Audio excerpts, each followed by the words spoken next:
Hello, my name is Alfredo Santos. I'm a senior identity architect from Farfetch. I'm from Brazil and I live in Portugal now, working in a global project from identity management. Today I'm here to share my experience from some years working with a lot of context of access management and identity management and monitoring. And the idea is talk about the zero trust applied here for the access management and monitoring. Okay. Uh, a bit about me. I have 25 years in experience with security, architecture, and system development. I start with system development, but I moved to security in the beginning of my career. I'm a book writer about security and development too. I'm a teacher in university with this topic, and I worked in CA, IBM, in Microfox, Novell, and end customers, telcos, chemicals, and a lot of industries. And nowadays I'm working at Farfetch. And this is my LinkedIn, and I'm very open to talk with you and share a bit uh, more experience, understand your challenges, and learn more about this topic. I start with the risk context. Uh, we can have customers with a lot of channels to access, like the mobiles, websites, APIs, IoTs, and other stuff here. Uh, we can have the new challenges for workforce access, like the remote access, remote hiring and onboard of persons, and a lot of risk at this point too. API first strategy in the companies where you have a lot of APIs working, and we have also a lot of fraud risk with the user's credentials. I think this is one of the main points here. For one side, we have the user experience and the damage for the experience, and the other side, security, trying to provide this in a secure way. And we have a lot of user types with different conditions to manage here. A bit about the security risk. You have the mobile manipulation, where you have risk from malwares, for example, the remote access Trojan. Emulations, where someone simulates your device. A lot of risk with API in general. Credential insertion theft. This is the main thing again, in my point of view. Application vulnerabilities, because you can have a strong identity management, but if the application have vulnerabilities, this can bypass everything. Privileged access in general is another great security risk here. And user lifecycle management, and I will talk a bit about this too. Uh, Talking about the challenges, again about the access channels, uh, the context of each user enable a lot of channels to this user interact with one company, maybe a customer, maybe a partner, or an employee, and you need to take care about this. Thousands of mobile operation systems and user setups increase the risk because, for example, some Androids maybe have good setup, for example, from Samsung, or another devices, maybe a generic Android setup, and increase the risk for to have malwares and or another manipulations like root or jailbreak, for example. User experience versus security. We talked about this a bit here, but is the challenge how can you provide the user experience for the user? We'll talk about. User monitoring is another challenge, but I have some ideas to share with you here too. And development identity first is the concept to educate your developers to not try to invent some identity management control and use what you define in your architecture, your framework, or a vendor solution. It doesn't matter, but the developer must follow the standards defined by you. Uh, about the proposal strategy, I have a lot of points here to share. I start with the point that I love is about the onboarding, maybe the customer, maybe employee. Doesn't matter, you adapt the flow to your conditions. I start with data collection and DNA. Data collect is the main information of the person, is input of the information, the name, the ID of the person, and DNA is a collection from the device of the person. You can collect a photo of the documents of the person to use in some minutes. You can collect the biometric information like a photo at this moment of the person.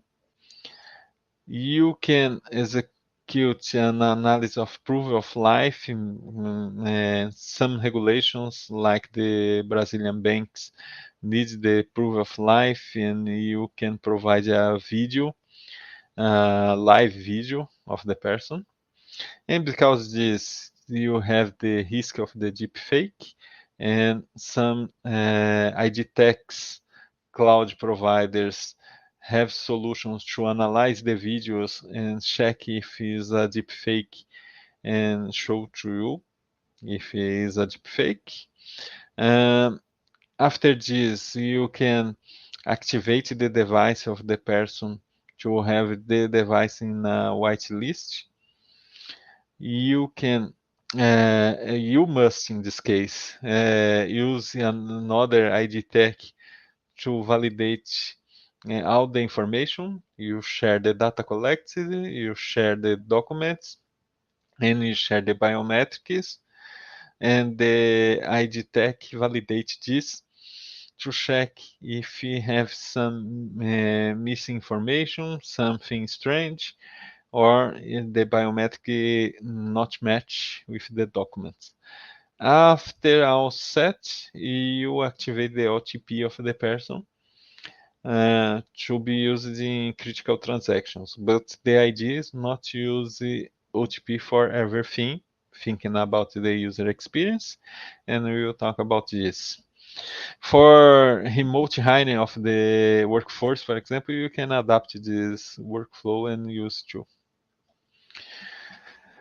Talking about mobile versus API integration, I suggest you to include a mutual authentication. Mutual authentication, you can authenticate the mobile app can trust in the API gateway. The API gateway can trust in all the mobile apps. I suggest this because I know some cases where, for example, a fake bank received a lot of connections from mobile apps and collected PII data of the persons and passwords and a lot of data. And multi-authentication avoids this. Another point for mobile is device DNA, geolocation, access behavior. Device DNA is to check the DNA collected on the onboard of the person. Geolocation is to analyze if the person, for example, is working from Lisbon and now is working from Berlin. Have enough time to arrive in Berlin to work is okay.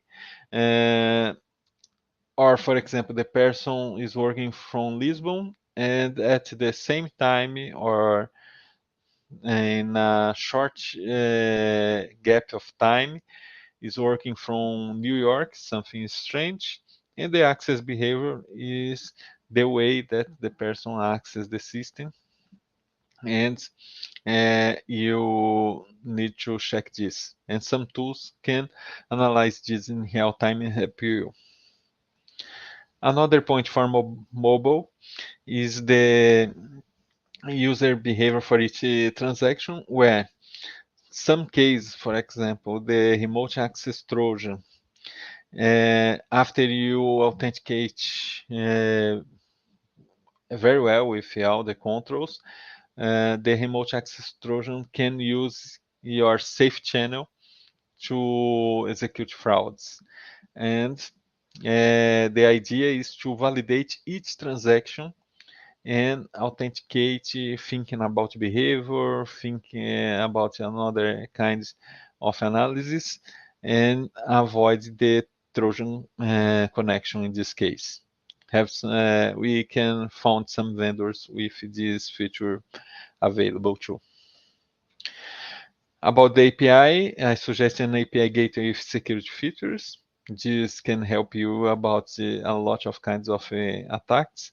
Web application firewall in some cases can help here, but in some cases the API gateway is enough to have this kind of control. Another point here is machine learning analyzing the API data, where you can control data leak of PII information, or another modern kinds of attacks may be analyzed with this. Normally, this is provided by cloud vendors with this feature, and you connect your API gateway with this cloud vendor. Another point is the AAA features.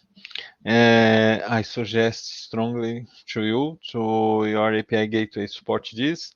You can authenticate against an IDP, and you can control everything about the user lifecycle over this IDP. And you can control the authentication, authorization using modern protocols here. This is the idea. And for audit, you can externalize the audit informations about the user access and use this inside of your monitoring strategy. Talking about orchestration, the idea here is to externalize this logic from the development. The development have focused on the business side of work. Your orchestration, and normally with a no-code approach, can connect to, in some cases, your legacy tools or modern tools to orchestrate the access. Start with the risk analysis, and all the information collected in real time is compared with your onboarding, in some cases using AI approach. In other cases, have some logic inside of these tools. After this, if something is strange, for example, the New York case, go to lock of the access, no access in this case, or in the case of the Berlin, for example, you can request the OTP in the first moment, and in the second moment you can work with a passwordless. And for the day by day of the user, if it's all set, why not passwordless for the user? This is the idea of the orchestration. We can talk more after the presentation. Send me a message and we can talk about this. About the workforce identity, I suggest you to start your identity management program with three main points here. One is the IDP of your SSO solution, because this covers a lot of applications controlled by SSO. If you have an internal IDP, you can connect to. Normally, the internal IDP is to control VPN and another kinds of access in a hybrid context. And another point to connect is the email system, because email have a lot of business information, and email can be used to recover one access, and maybe the first point of a good attack of your environment. More about the workforce identity, we have the externals. The externals is one person working for some time in your company, and we need to control the start date and end date with a contract of this person. I suggest you to link this person with an employee. If you link with an employee, the employee may be in charge of the person, maybe control the end date of the contract, and if this employee leaves the company, we can delegate to the line manager of this employee to control this. About partners, partners is more complex, because you can have a partner and partner have employees not controlled by you. I suggest you to have a good contract with the partner and delegate the access management of the this kind of externals to one or more focal points inside of the partner. This is the idea. About cloud entitlements and the access related, I suggest you to analyze the solutions with focus in multi-cloud access management, because with acquisitions or with your contracts, you probably have a lot of cloud contracts and access, and you can cross this. If your company do a lot of acquisitions too, I think you may have 5 to 10 contracts in place of cloud, and you can control this. Another point is the service account. Service account must have a focal point, and focal point can help to be the owner and help in the documentation of the service accounts. Another point is the movers review, where you need to control the movement of the users inside of the company and revalidate the access when change the HR data of the person. Okay. And to close here, the quarterly access review, where you validate all the critical access of the persons.